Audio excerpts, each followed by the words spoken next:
How you guys doing today? It's Anthony Ganji. Welcome to another episode of Tear Talk. Guys, today we're going to discuss the Elizabeth Green or Lizzy case. They call her Lizzy.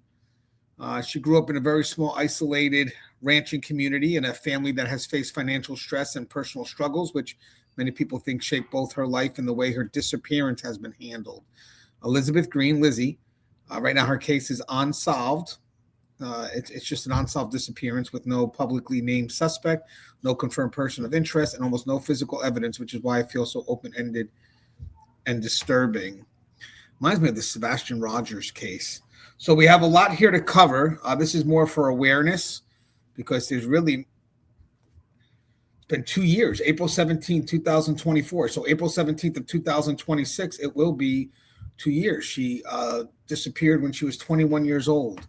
But let me show you a quick little backdrop here before we go into what I have. Coverage with Lizzy's mother and other family members, but for the first time, I spoke with Elizabeth. Previously, we've shared coverage with Lizzy's mother and other family members, but for the first time, I spoke with Elizabeth's father, who lives in Illinois. He told me that Lizzy came back to Utah a year or two prior to her disappearance to participate in Job Corps, which we previously reported. Here's part of my conversation with her father, Cale Green. What do you think about when it comes to your daughter here? And do you feel like she's okay? I mean, as any parent would, you hold on to the hope that they're still alive until proven otherwise. Sadly, the mind wanders, and I've seen enough true crime documentaries and stories and podcasts, and to know the world's an evil place. And the scenarios that have ran through my mind, none of them have been well. And I guess sadly, the only one that would involve her still being alive to some degree would be that she was being trafficked. And, that's not a fate that I'd wish upon anyone to begin with.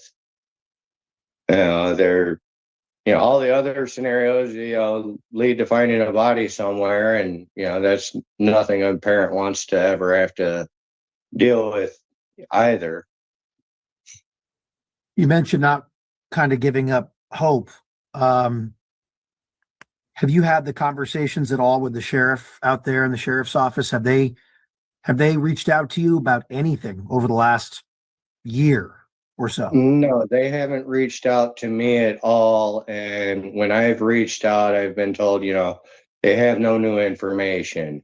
Whether or not they're saying that to protect their investigations or not, I don't know.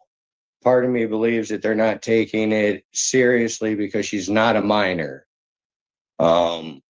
Also, due to some things they found on her social media that, were of adult nature, I don't think that they're taking it as seriously as if it were, a minor or, an upstanding citizen of, a politician's child or, lawyer or whatever. I don't think that she's getting enough attention, but at the same time, I think every parent that has a missing child feels that their child isn't getting the attention that's deserved until they're found. Why did Amazon send me $20,000? Because I use Amazon. Well, I appreciate Cale speaking from the heart and from the gut and being honest. The Juab County Sheriff's Office is investigating this case. We've shared the information from. Well, I appreciate Cale speaking from the heart and from the gut and being honest. The Juab County Sheriff's Office is investigating this case. We've shared the information from detectives written in search warrants, but we haven't been able to speak with Juab County about anything related to this case. It's not for the lack of trying. I can show you the texts and emails and phone call attempts, even public record requests way back when. It's unclear why Lizzy would have really left Callao in the first place. There have been plenty of theories that have been floated out there over the last year and a half or so. I don't see her leaving and just ghosting everybody. Even her friends of many years haven't heard from her since she's gone missing. And, there's been no kind of social media presence at all since she's gone missing. And that's not like any 20-year-old that I know, period. Breaks my heart, and I can't believe that, in today's technological era, that there isn't some kind of digital footprint somewhere. I mean, they explained the fact that there was only one cell tower within 100 miles of where she was at, and so when it did ping, it says she was on the Air Force base or whatever it is over on the other side of the mountain, and they couldn't use that to triangulate any kind of actual location, and then her cell just went dead. In fact, I've only ever had two people say that they've seen someone that looked close to Elizabeth, and one of them sent me a picture, and the girl did look close, but she had some distinguishing markings that weren't Elizabeth. So but other than that, it's been really hard to not knowing, as hard as it might be to find out what has actually happened. Not knowing and the what ifs are so much worse. People don't realize, how much torture we put ourselves through just thinking of, what could be happening to our babies out there when they go missing. And I'm not going to give up until she's found, and whoever's responsible faces justice. Well, if you read comments on posts about Elizabeth, it's just amazing how many people say, you don't just vanish. Well, Callao is about as off the grid as anywhere. No cameras, dirt roads, nothing remotely close in terms of a supermarket or a gas station.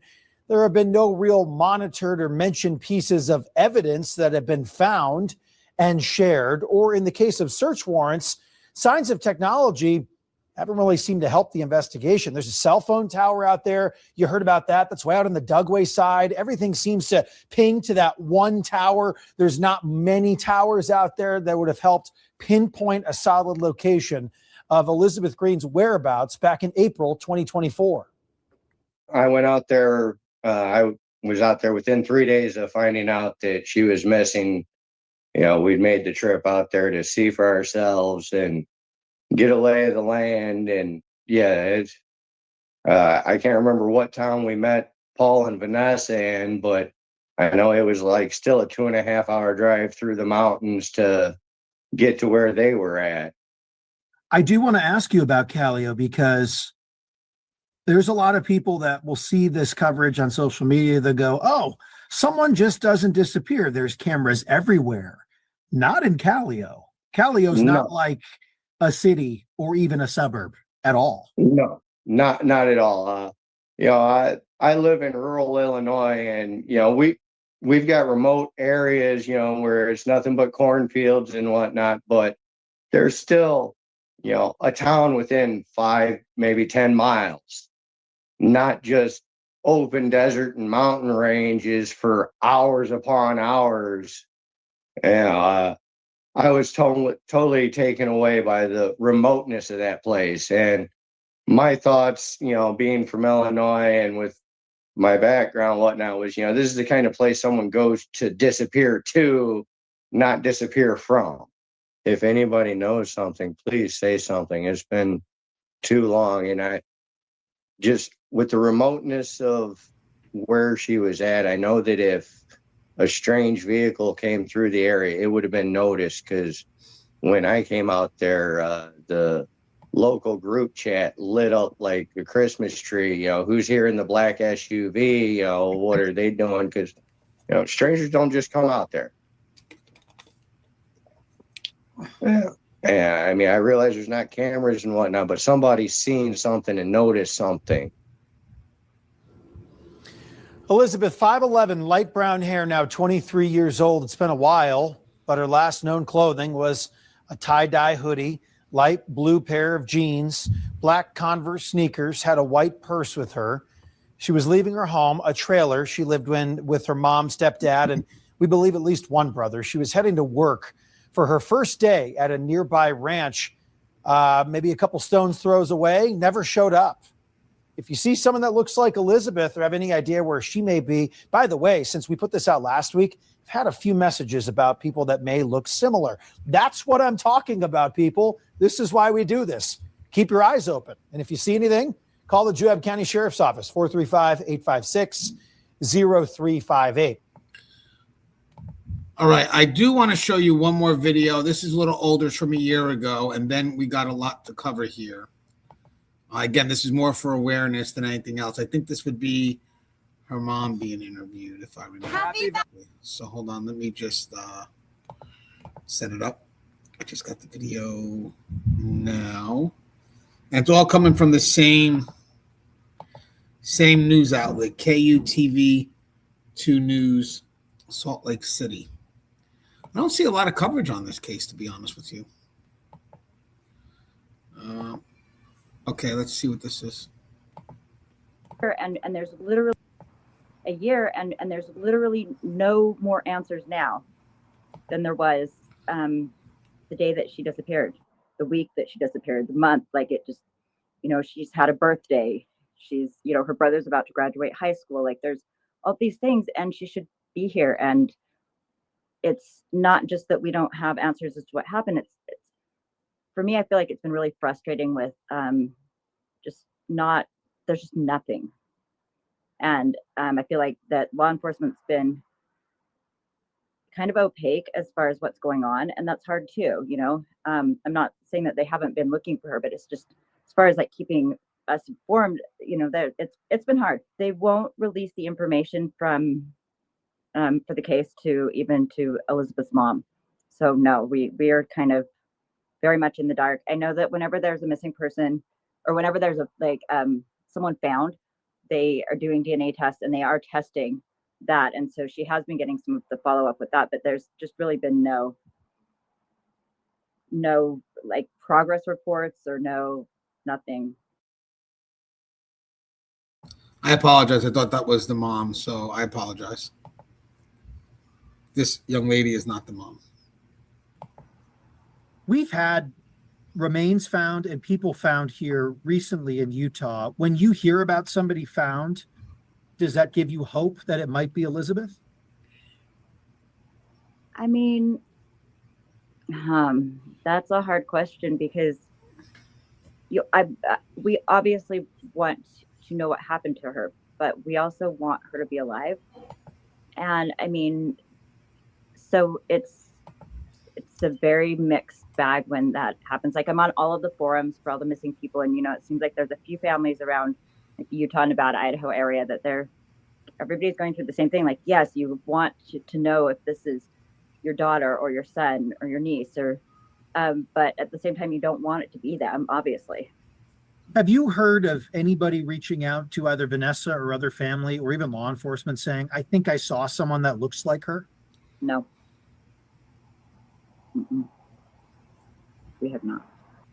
Do you think the fact that she left from Callao, or this happened out in the West Desert, many, many miles and hours away from most congregated civilization, if you will, for a lot of folks, has that made this more difficult because of the vastness of that area? Oh yeah, so the West Desert is somewhere that people go if they don't want to be found, if they don't want, there are some people out there that they just don't like society. They don't want to be part of it. You can be very isolated out there. Also, there's not cameras everywhere. It's dirt roads. There's miles in between buildings or houses. There's no way to track. And then there's just so much wilderness. There's mountain ranges, the deep creeks out there. There's the desert. Like, there's no way to like find like just a scrap of evidence for something. Like, that's just vast. Is there anything you'd like to tell people that will see this, just members of the public, of who I can look for, or how to support a family, or anything at this point to try to get something out of really what has been a whole lot of nothing publicly over the last year? I would like to say that if there's even a chance that Elizabeth would see this, that we love you, and just we want you to come home. We're looking for you. We think about you every day. Everybody misses you. But as far as like for people, like she's She was 21 when she disappeared. She's 22 now. She's one of the most loving people ever. Like, she's an incredibly kind-hearted person. And she's tall, thin girl, like short hair, not as short as mine, but kind of chin length hair when she went missing. But to support people who are going through it, like, first of all, quit telling horror stories, like somebody's uncle's dad's cousin, these horrible things. Like, don't tell family members that. Like, no one, like, everyone has already played out all the scenarios. Like, we don't need to hear it. But also, like, share it. Just like, even if you don't think that, like, it seems logical that she could just disappear, please just share it, because it's got her picture. Like, someone knows something. Someone's seen something. Either she left with someone, or someone took her, or like someone knows. And so if you heard anything, please contact us, the I think it's Juab Police Department, just or you, like, anyone, just tell us, like, anything, because we just miss her and want to know what happened. I actually found the video with the mom, and then I want to go over all the details I have here. And again, this is just more for awareness, because there's really no updates here. That's the frustrating part. And by the way, these videos, they are a year. The one I'm showing you now, the very first one I showed you, is most up to date. It's a couple of weeks old. We believe, or I believe she's 23 now. So this video here is a year ago. That was make her 22, so it's a year ago. And then this one right here is also a year ago.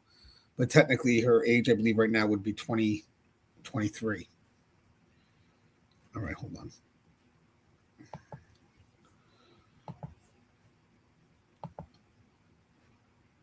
Let me just share this, guys. Bear with me. And then we'll get to all the details I have, just more for awareness. Maybe start a discussion. All right, let's do this. This one's about 5 minutes. To have her just disappear out here is extremely scary. Well, tonight, 2 News investigates the disappearance of a woman from the remote town of Callao.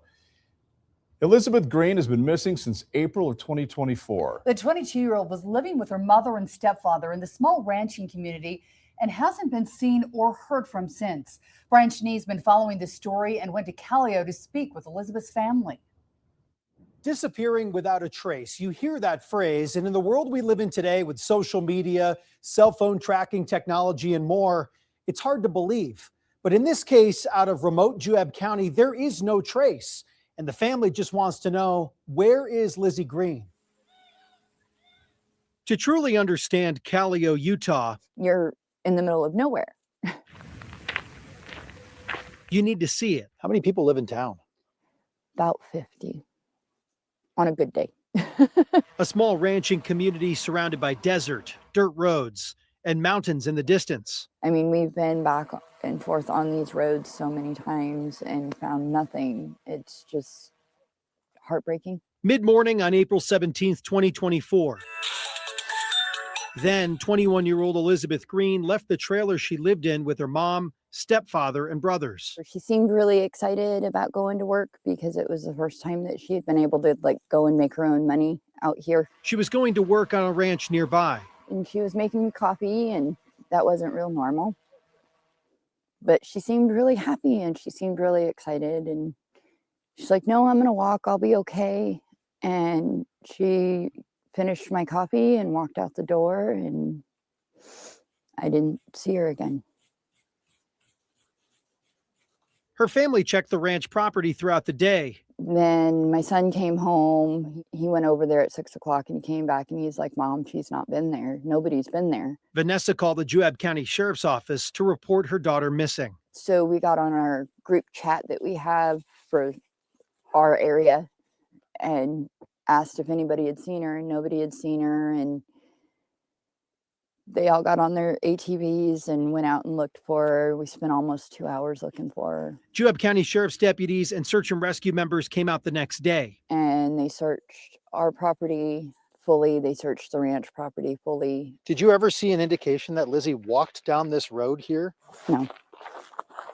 No sign of Elizabeth. What's most confusing to you about all of this? That she's just gone. You get the sense that she's not still around? I don't know. You know, I have to prepare myself for the worst, but hope for the best. And I've gotten no proof either way. Elizabeth's mom says that Lizzy is social, but doesn't have a lot of people she's socialized with in Callao. I was happy that she was happy because I knew she wasn't happy out here. Instead, she turned to social media. She had Snapchat, which I knew she had Snapchat, but then there was a dating site that we found that you can only get to through this link that's hidden on a profile. And it was just very eye-opening. Granted, she is an adult, so that's where that real fine line comes in.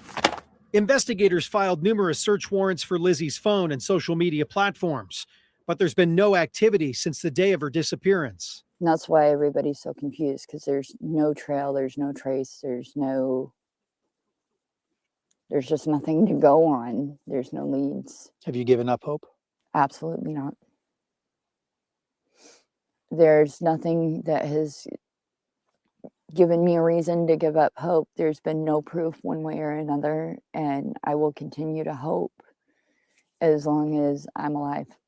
9 months later, people don't just disappear without a trace. They just don't. So this is why it's so scary and so confusing that there's nothing. Where is Elizabeth Green? So if you're out there, Lizzy, we love you, we miss you, and we would love to hear from you if you're able to get in touch with us and let us know you're okay. There are a number of theories that have been thrown out regarding Elizabeth's disappearance, but nothing has led investigators to her. The Juab County Sheriff's Office is continuing to investigate along with the FBI. For reference here, the Sheriff's Office is over here in Nephi, Callao, way out in the West Desert, nearly a 3-hour drive. The Sheriff's Office declined to comment for our coverage, and they've denied our public records requests on the missing persons case of Elizabeth Green. Brian Schnee, KUTV2 News. Wow, 3 hours away. All right, let's get into all the details I have. So on April 17, 2024, 21-year-old Lizzy left her home in tiny Callao, Utah, around noon to walk a short dirt road route variously described as a 2 to 10 minute walk to a nearby ranch where she had just started a cleaning job. She lived there with her mother and stepfather. Her brother had previously worked for the same ranch owners, and the family knew them, which made the job feel safe and familiar. Lizzy was reportedly in a good mood and excited about earning money, and she insisted, that's key, that word matters here, she insisted on walking alone rather than getting a ride from her mother. We'll see how the word insisted plays out later, but that word is a very chosen word. That evening, when she had not come home, her brother went to the ranch around 6 p.m. to check on her and learned from the owners that she had never arrived. Family and neighbors searched with ATVs that night, and her mother contacted the Juab County Sheriff's Office around 10 p.m. Deputies came out that next morning with search dogs and began a formal search. Authorities and volunteers searched between her home and the ranch and on the ranch itself using K-9 teams, grid searches, drones, and aerial support, but they reported finding no clothing, personal items, footprints, or signs of a struggle, and the dogs could not track her scent. And that's unique because sometimes when they say the dogs can't track a scent, that means the person could have been picked up because it just disappears. Search warrants show investigators obtained access to her phone data and social media accounts. They learned she had been communicating with several people on Snapchat and through a dating platform that was accessible only via a hidden link on one of her profiles, but no publicly announced lead came from that. Her phone appears to have powered off and has not been turned on since she went missing. There has been no bank or social media activity, and she left important documents like her wallet, social security card, and birth certificates at home. As of the latest coverage, there are still no confirmed sightings or physical evidence pointing to where she went. So obviously key is everything she left at home, including her wallet. That's key. Okay, so open sources portray Lizzy as a creative, funny, sometimes impulsive young woman who had recently been trying to get her life on a more stable track. She had left high school early, battled anxiety and depression, and had a history of briefly running away after conflicts, but she always reestablished contact within about a day, which her family says makes the long silence now feel very different. She spent a lot of time online using Snapchat, other social media, and at least one dating site, reached through a hidden profile link, and she sometimes connected with people outside her immediate area that way. Her mother and stepfather are described as hardworking ranch or ranch-adjacent laborers in a low-income rural area. Public record and advocacy profiles say the household faced financial difficulties, which made a steady local job important for Lizzy. Family accounts suggest there were no normal tension, rules, curfews, and disagreements, but they also emphasized affection and that Lizzy remained tightly connected to her mother, siblings, and aunt. Let's go back and read that for a second. Her mother and stepfather described as hardworking ranch or ranch-adjacent laborers in a low-income rural area. Public records and advocacy profiles say the household faced financial difficulties, which made a steady local job important to Lizzy. Family accounts suggest there were normal tensions, rules, curfews, and disagreements, but they also emphasize affection and that Lizzy remained tightly connected to her mother, siblings, and aunt. Her aunt, who has become a key public voice, has stated that law enforcement searched both the family home and surrounding property and did not find evidence implicating family members. So her aunt may have been the young lady in the second video I showed, because she kind of does look like the mom a little bit. Here's some pictures of Lizzy here, just to show you. Again, at this point now, she would be 23. This is almost 2 years later. April 17th will be 2 years she's gone missing. That's the picture I see a lot more of. Some coverage includes comments from Lizzy's biological father, who say he was worried by adult or risky content and conversations on her social media, including contact with older men and sexually explicit or suggestive material. He has said he fears those online interactions could have put her in contact with dangerous adults, and that her status as an independent 21-year-old made it hard for him or others to intervene in what she posted or who she talked to. So the very first interview we saw of a gentleman named Cale Green, Kalegreen, that is her biological father. The ranch where Lizzy was headed, let's talk a little bit about the ranch here, is a neighboring property across or just down the rural road from her home, owned by a family who had employed her brother before and had recently offered her cleaning work in one of their houses or rental units. In interviews, the ranch owners say they never saw her that day, received no calls or messages from her, and found none of the tasks they expected her to do started or finished. They allowed investigators to search the house, outbuildings, and land, and there was no sign that she ever set foot on the property that day. Publicly available information does not show any criminal history or negative background for the ranch owners, and they have not been identified as suspects. Because I know some people were asking about the ranch owners, so I did look into that, and it looked like that they were not even considered suspects, that they had been open with law enforcement. So a little background of Callao, the community and the landscape. So Callao is an unincorporated settlement in Utah's West Desert region in northern Snake Valley near the Juab Toole County line. So it's Juab, Juab, and then the Toole is Tooele, Toole, Tooele, and that's, again, the county line.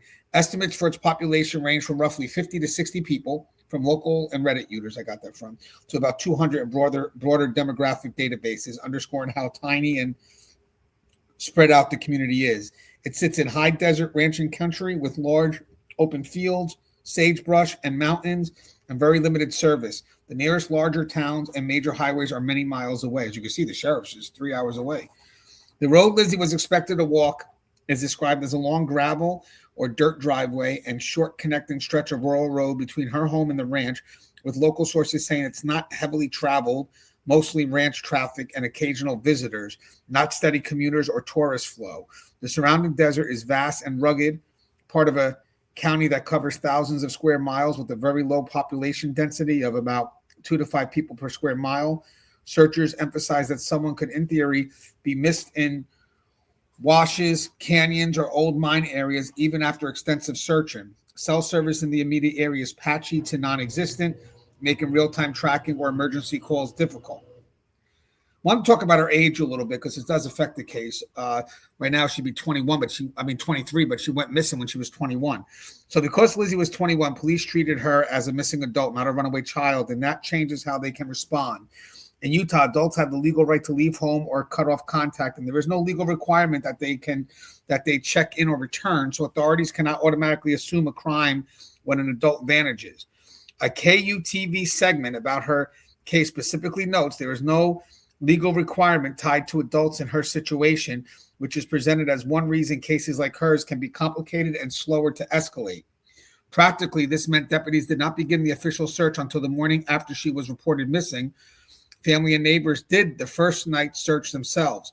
Her adult status also limited how much control her parents had over her social media and online relationships, even when they were concerned about sexual or other adult material on her accounts and her use of a hidden link dating platform with unknown contacts.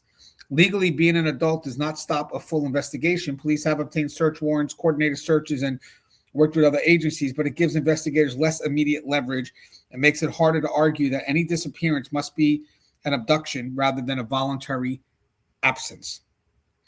So it does give investigators less immediate leverage and makes it harder to argue that any disappearance must be an abduction rather than a voluntary absence because she's an adult.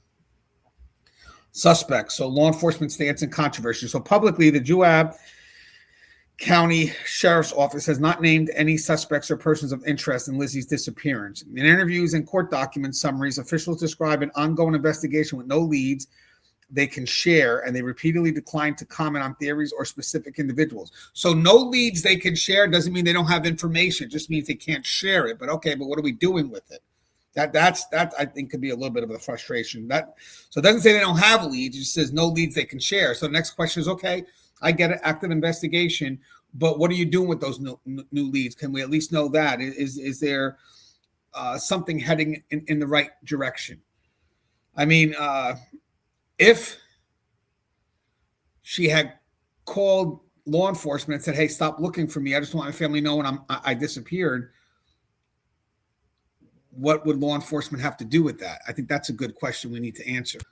So let's say she did. If law enforcement is in contact with an adult who has been reported missing and that adult says, I'm safe and I do not want contact with my family, police are generally required to respect that choice with few important limits. They got to confirm safety and identity. They verify the person is who they say they are and that they are not in immediate danger of being coerced. Close or downgrade the missing persons case. Once safety is confirmed, agencies can clear the NCIC missing person entry even if the person refuses family contact because the legal requirement is to locate, not to force a reunion. And she was located then at that point. If that this is just hypothetical. Protect privacy. Federal and DOJ, Department of Justice guidance say police cannot disclose the adult's location without their consent. They may only tell families something like, we have confirmed they are alive and safe if the adult agrees, or in some jurisdictions, simply that the person has been located, and relay a message. Families can ask officers to pass along a message like your family would like you to call, but the adult is under no obligation to respond.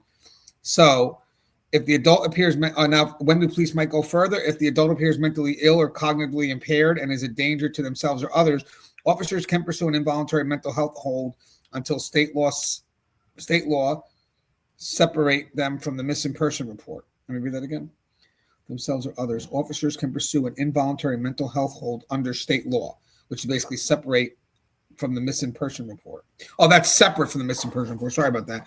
So if the adult appears mentally ill or cognitively impaired and is in danger to themselves or others, officers can pursue an involuntary mental health hold under state law, but that's separate from the missing person report. If there's evidence of a crime, coercion, trafficking, domestic violence, fraud, they can keep investigating that crime even if the adult does not want contact with family, but they still must respect the adult privacy as a victim or witness. So in this case, like a case like Lizzy's, if officers ever did reach her and she clearly said she was safe and did not want her location shared, the next steps would normally be to document that contact, clear the missing person status, and limit what they tell the family to protect her autonomy, unless they had independent grounds to treat her as an endangered or a crime victim. So obviously then there has been no contact then because they would have cleared it and it's still active. So let's see. Where was I now? Give me a second, guys. So, okay, because Lizzy was 21, police treated her. Practically, this meant deputies did not begin the official search until we did that. Morning after, they were concerned about adult behavior. Legally being an adult does not stop a full investigation. Police have obtained search warrants, coordinated searches, and worked with other agencies, but it gives investigators less immediate leverage and makes it hard to argue that any disappearance must be an abduction rather than a voluntary absence. We went through that. So let's just start from here. Suspects, law enforcement stance, and controversy. Publicly, the Juab County Sheriff's Office has not named any suspects or persons of interest in Lizzy's disappearance. In interviews and court document summaries, officials describe an ongoing investigation with no leads they can share. Okay, that's where we kind of stopped. And they repeatedly declined to comment on theories or specific individuals. A detailed timeline from a victim advocacy group notes that the ranch owners cooperated fully, allowed extensive searches, and that no evidence of Lizzy being there was found. Nothing in public record indicates they have been treated as suspects. Family members in Lizzy's aunt who posted online forums emphasized that detectives have searched both the ranch property and the family home and have not found anything implicating those locations or household members. Her aunt mentions that investigators have 3 potential theories they're working, but she cannot share details why the case is active. And I kind of going to go over those 3 potential theories. I don't know if it's exactly what they have, but these are usually the theories that you see come up when you have a disappearance like this. I seen it with the Camilla case out of Texas. I just see this a lot now. I saw it with the Sebastian Rogers case. So it's like those same 3 potential theories, maybe, but they could have more specific information, and maybe their theories could be a little bit founded or anchored better than just a generalized theory, which is usually a go-to, maybe. So 3% they're working on, but she cannot share details while the case is active. Nowhere in credible reporting is any named individual publicly identified as a suspect, nor is there documentation of someone being publicly cleared after being treated as one. There is controversy over how the case has been handled. Reporters note that the sheriff's office has declined multiple on-camera interviews and records requests, giving the public very few updates, which frustrates the family and fuels speculation. I think that's tough too, because after 2 years, if you're not getting nowhere, usually law enforcement then reach out to the public and ask for help. But they gotta be careful when they do that, because then they also get tips that could be bogus and all this other stuff. So they got to be very careful. But when they come to a dead end, that's what they usually do. So the fact that they're not going means that maybe they do have something and they're just trying to solidify it, because you figure if they're not, then I'd be like, why don't you go to the media? Why aren't you putting it out there more so we can get some help, because you guys are at a dead end. So usually when they're not willing to do that, usually what we usually see is that they have something, you know, and they want to kind of stay that path, stay that course. Because again, when you go to the media, everybody just tends to put something in, and then now you have to chase everything. Every lead has to be looked into. So let's see, where am I?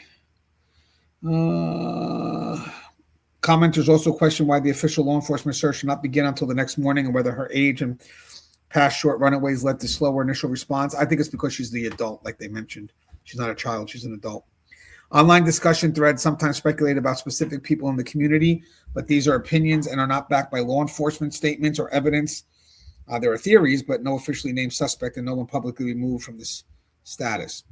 Because there is so little hard evidence, people have tried to exhaust possibilities. Below are the main scenarios people talk about with what supports or weakens each one. So I'm going to give you some scenarios. They said they have 3, but they probably have more evidence, obviously, than I have. I got 6 here. So because there's so little hard evidence, people have tried to exhaust possibilities. All right. So these are some of the main scenarios I got. The stranger abduction on the road. And, you know, maybe that could be why the dogs don't have a scent. Supporters of this theory point to the very short window between Lizzy leaving home and failing to arrive at the ranch, plus the total lack of evidence along the route, which could fit a vehicle stopping and quickly taking her. Could be a pickup too. But in this case, we're just doing the abduction. The road is remote with little traffic, which can make it easier for an offender to act on scene, but it also means there are fewer potential offenders, and there are no public reports of suspicious vehicles or new people in the town that day. Law enforcement has not said they believe a stranger abduction is the primary theory, only that they cannot rule it out. Then you got someone she knew picked her up. Search warrants and family statements confirm she was very active online and had contact with multiple people on social media and at least one hidden link dating platform, raising the possibility she arranged to meet someone. Her mother recalls that Lizzy insisted on walking alone. As I said, that word insisted was going to play out again. She insisted on walking alone and behaved a bit unusually that morning, making coffee for her mom, being unusually insistent. which some interpret as suggesting she had plans she was not sharing. However, investigators have not revealed any suspicious conversation or meeting that ties directly to her disappearance, and no acquaintance of or online contact has been publicly named as a suspect. Then you got a voluntary disappearance, running away. Some early coverage and online posts note she had previously run away or left home after conflicts, but always returned or contacted family within about a day. People who argue for this angle often point to her dissatisfaction with living in isolated Callao and the fact she had online connections that might have helped her leave. Her family and aunt strongly reject that idea that she simply ran away, citing the total lack of contact for more than a year. The abandoned wallet, that's key, and documents, and her close relationship with at least some relatives. So, she would have called somebody. Investigative documents openly state that it's unknown whether she is lost in the vast desert or being held against her will, reflecting that authorities cannot conclusively label it a runaway case. And mind you, she is an adult. That does add a bit of complexity. Self-harm or accidental death in the desert. Some commenters suggest she might have left the road, walked into the surrounding desert or towards nearby trails, and died from exposure or self-harm, especially because of references to past mental health struggles. The area is vast, rugged, and sparsely populated, so a body could be missed even in targeted searches. But again, if she did that, I mean, how far could she be from when that walking where she left the house? I figured she would have been recovered if they did a search of that whole big area. Again, so the area is vast, rugged, sparsely populated, so a body could be missed even in targeted searches. But we're talking over 2 years now, almost 2 years. Against this theory is the lack of any physical trace along her route, despite intensive searches with dogs, ATVs, drones, and aircraft. Canine units reportedly could not pick up her scent at all, which some people see as more consistent with her entering a vehicle near her home than simply just walking off, which is what I would agree with. Because even though the wind could pick up the scent, the dogs would follow it. In this case here, if the scent completely disappears, it usually means the person has been maybe picked up in a vehicle. Then you have a crime by someone in the local community. In such a small town, some find it hard to believe a total stranger could be responsible, so they look at the possibility that someone from Callao or nearby ranch harmed her and hid evidence. Her aunt and other family members state that police searched the ranch and family properties and that the ranch owners and locals cooperated with their investigation.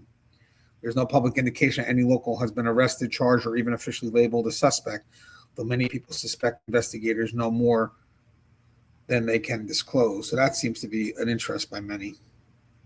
Because don't forget, a local wouldn't stand out either. Human trafficking, that always seems to be an issue. Advocacy pages and some social media campaigns frame Lizzy's disappearance as possibly linked to trafficking, highlighting that she was a young woman on foot in a remote area within reach of interstate corridors and truck routes. There's no confirmed evidence in public records tying her case to any trafficking network or offender, and law enforcement has not publicly endorsed that explanation. I remember in Texas, we were covering a case, the Camilla Mendoza case, and people thought it was human trafficking, and they were trying to connect it to, the news was trying to connect it to 2 other missing girls. And it's crazy because eventually they found out that Camilla Mendoza had killed herself. And the other 2 girls, one had a mental health concern, and the other one had reported that, she just, I guess, didn't want to be found, if I remember. But she was doing okay, that they had calls from her that she was doing okay. But the media stopped covering it at that point. It's like when they couldn't get the human trafficking angle, they stopped covering it. I think the greater concern right now is mental health and them wandering off, because you see that a lot more, because 2 of the 3 girls, if I remember, the one that was later found had a mental health concern too, and then she's an adult.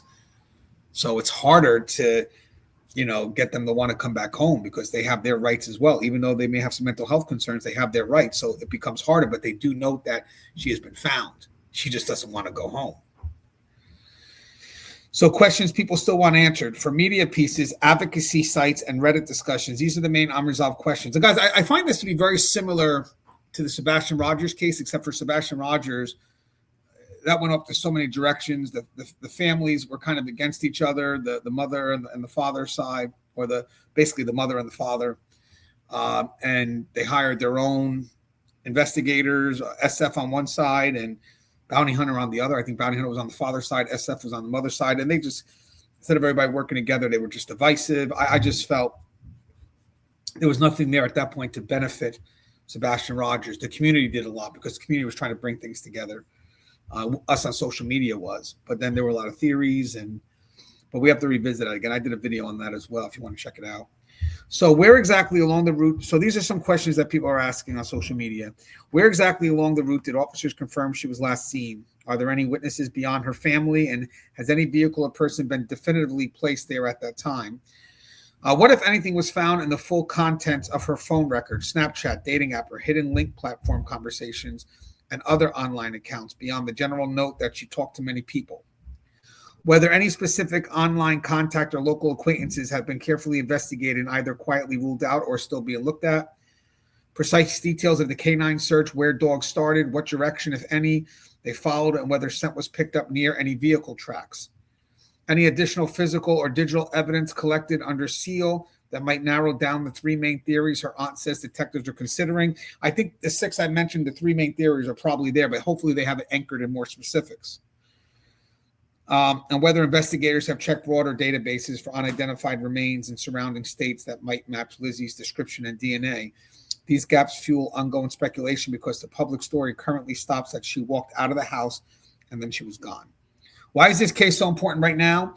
So it captures the fear that a young woman can vanish on an ordinary walk in broad daylight with no obvious trace, even in a community that knows one another.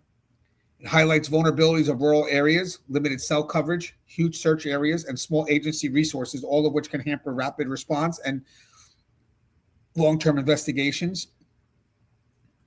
The case has become a rallying point for missing person advocates who argue that adults in isolated communities deserve the same sustained attention as high-profile urban cases, and that better systems are needed for digital evidence work and rural searches. And for Lizzy's family, it's about finding answers for someone they described as funny, creative, struggling, but loved. Their visibility and persistence on social media and traditional media keep public pressure on authorities to keep working the case. I want to explore one more thing before we go. So Callao really is about 3 hours by car from the Juab County Sheriff's Office in Nephi. And that distance matters because the sheriff's entire fairly small force has to police more than 3,400 square miles from that one base. Juab County is roughly 3,400 square miles with only about 12,000 to 13,000 residents, a density of around 3 to 3.5 people per square mile. So it's a big area, but not a lot of people. That's 12 to 13,000 residents in 3,400 square miles. I want to know if I can compare that. Can we compare the amount of residents in JUAB versus, let's say, the amount of residents in a city, period, of that same square miles, period? What would be the average difference? I guess because it's so big, but there's not that many residents. So how many calls do they possibly get? But that's also scary too, knowing that your help is about 3 hours away. A city like Salt Lake City, about 200,000 residents, is roughly 110 square miles for about 1,800 people per square mile. So if you imagine a city-sized area, the same size as Juab County, about 3,400 square miles, and then Salt Lake City, if it was about 3,400 square miles, it would be 61 million people. So Juab County has roughly 25 to 30 times fewer people per square mile than the U.S. average, around 500 times fewer people per square mile than a mid-sized city like Salt Lake City. It's interesting. The sheriff's main office and jail are in Nephi on the east side of the county. Callao is on the far west desert side, and news pieces and maps show that drive taking close to 3 hours one way. Public reporting and past interviews with the sheriffs indicate a very small patrol division on the order of a single digit to low teen sworn patrol deputies for the whole county, with turnover and vacancies often high. When 4 deputies were placed on leave after a 2014 shooting, the sheriff said that was about half of his patrol force at the time, which gives a sense of how lean the operations is. More recent coverage describes severe staffing and pay issues, with the office reporting around 90+% turnover rate in recent years, again suggesting a thin, constantly changing roster. So with so few deputies and such a long distance, they rely on roaming patrols that cover large regions rather than fixed beats, mutual aid from Utah Highway Patrol troopers, nearby county sheriffs, and sometimes federal agencies for big incidences or searches, and search and rescue volunteers and local ranchers when someone goes missing in the desert.